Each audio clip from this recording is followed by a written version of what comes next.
I'm Pastor Tim Gerbing from Christ Lutheran Church in Pewaukee, Wisconsin.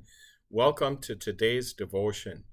Today we take a look at the first book of Samuel, chapter 25, and we read there verses 21 and 22.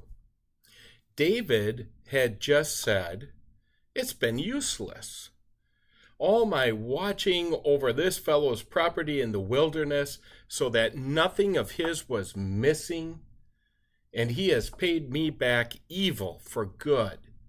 May God deal with David, be it ever so severely, if by morning I leave alive one male of all who belong to him."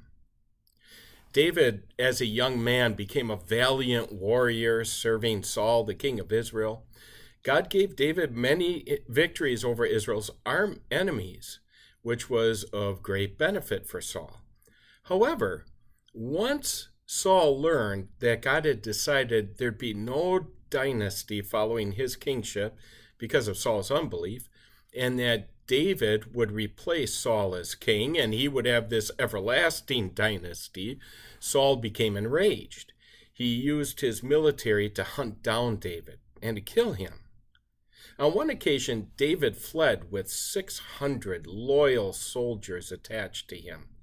And while they were all hiding out in the Judean wilderness, David made sure that his loyal men did no harm to the Israelites who were living there. In fact, David ordered his men to guard and protect the Israelites there from any invaders who might attack and try to steal their crops or their animals in their herds.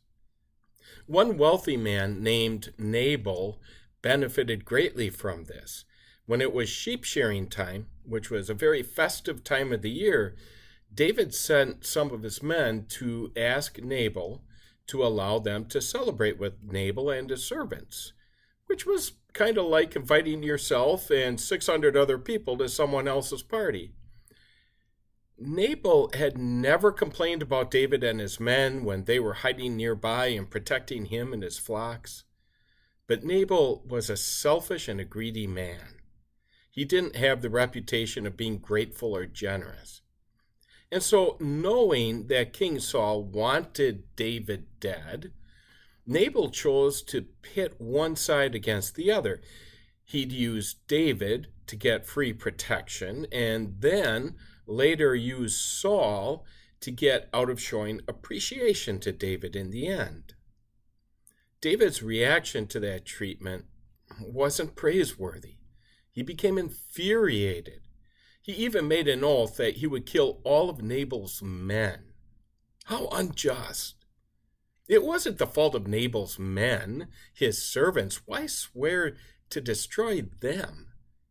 And why decimate Nabal's wealth, knowing that Nabal was a married man? Losing everything would have brought great hardship to Nabal's wife. Clearly, David never gave it any thought. All he could think about was how he had been wronged. Well, we've all done that too, become so upset with someone who has been unfair to us that maybe we want to get revenge, or we do get revenge somehow, or we become extremely happy when the tables are turned and that unfair person gets his just desserts in the end. But we don't stop to think how that may impact entirely innocent people. Jesus was innocent, never did anything wrong. And yet this innocent man desired only what was best for all of sinful humanity, so that he willingly suffered the greatest injustice of all. He was punished for all of humanity's sins, so that all humanity could receive what it did not deserve: forgiveness for all they had done wrong. Let's never forget that. Amen.